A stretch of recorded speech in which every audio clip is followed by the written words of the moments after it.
a lot of people are wondering, talking about who the starting five is going to be. How much goes into who the starting five is tomorrow? How much does that matter tomorrow? I mean, I'm sure it matters. And there was a starting five in the Bahamas. There was a starting five against Belmont. But I think that some of those guys we kind of know, it's going to be Trace Jackson Davis. I'm pretty sure it's probably going to be Xavier. It's probably going to be Miller Kopp. Those three for certain. From there, I'm not sure. Race Thompson probably, just because. Other than that, I'm not going to say I know, because I don't know what's going on in the last few weeks. Yeah, you just hope that it doesn't bother players who are used to starting, because that's a big mental thing. You want to start no matter what. Who knows why? You're just tied to it.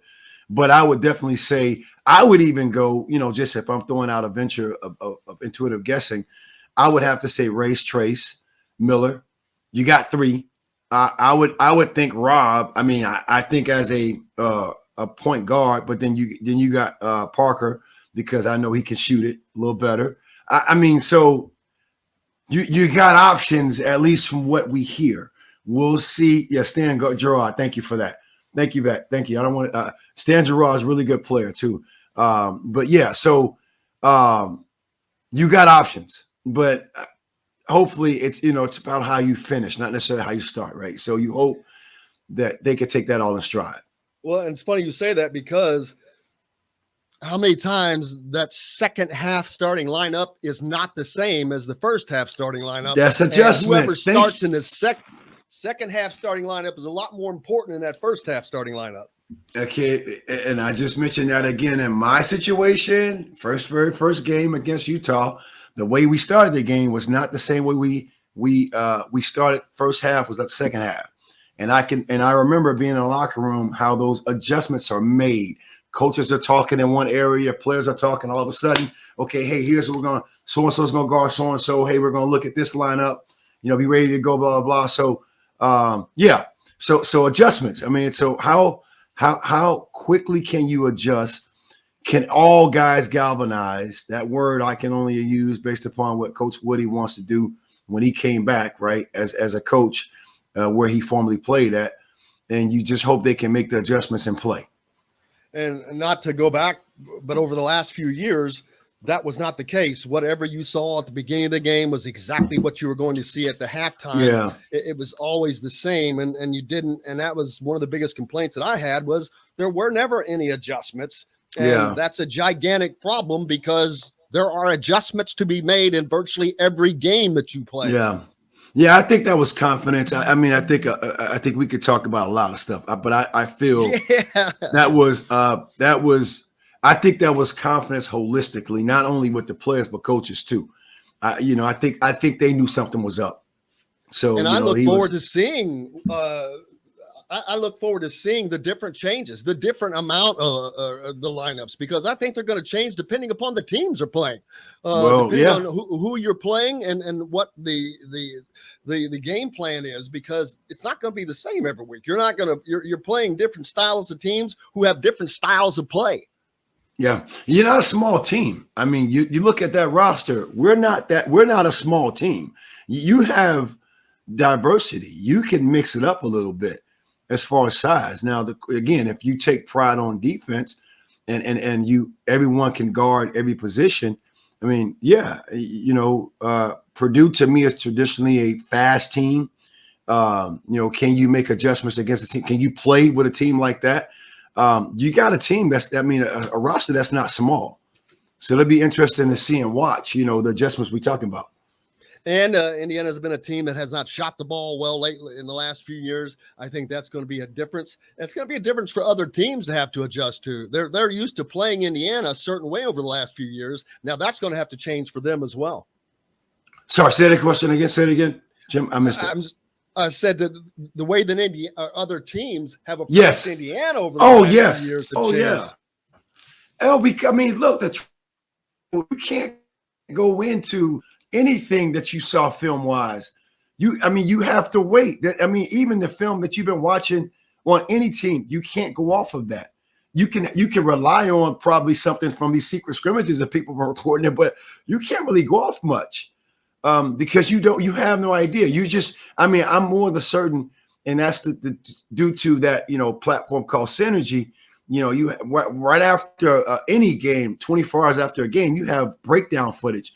I think people will be going off that to recruit. To scout, and prepare. Don mentions the team chemistry can be affected by players being upset by not getting enough minutes. Well, that's the same. Now you can say that everywhere. Anytime, and and I think that your only option to there is to play better or play harder and try to earn those minutes. But that's what you want. Iron sharpens iron, as you hear the coaches say. That's exactly what you want. You want the guys competing with each other to get those minutes.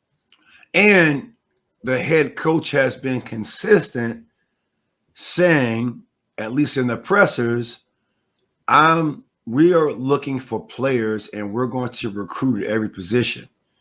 And we're looking to get the best players available. That's just competition across the board. No one's promising minutes. You got to earn it. So this game might be a testament of what has been going on. Say tomorrow's starting five might be a testament of what's been going on the practice.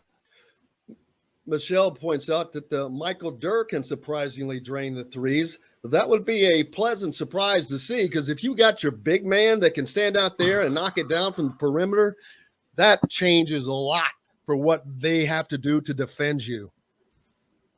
Well, everyone can shoot threes. Everyone can shoot at that level. I'm just being real. Like you're not playing at a powerful. Yeah, and you have to, right? So, can you rebound? Because long threes are long rebounds. Long threes are long rebounds, and that's typically now guards' responsibilities. Can you rebound those long threes?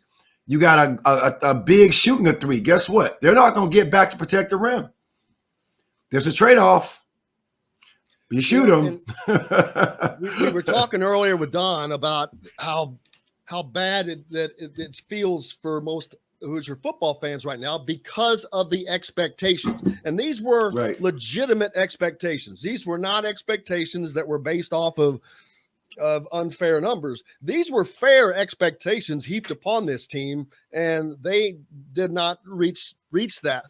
The good thing about this basketball team is I don't think that you can put many expectations on them other than your hopes, because it's new. It's a new team. It's a new faces. Half the team is, maybe not half, but close to half the team are new. You've got a new coach, a new system, new coaches, new system, new everything. So I don't know how much expectations you can legitimately put on, although there will be expectations and should be there, because I think you have to have expectations to exceed. But it's kind of a blank slate. It's an open canvas for this team right now.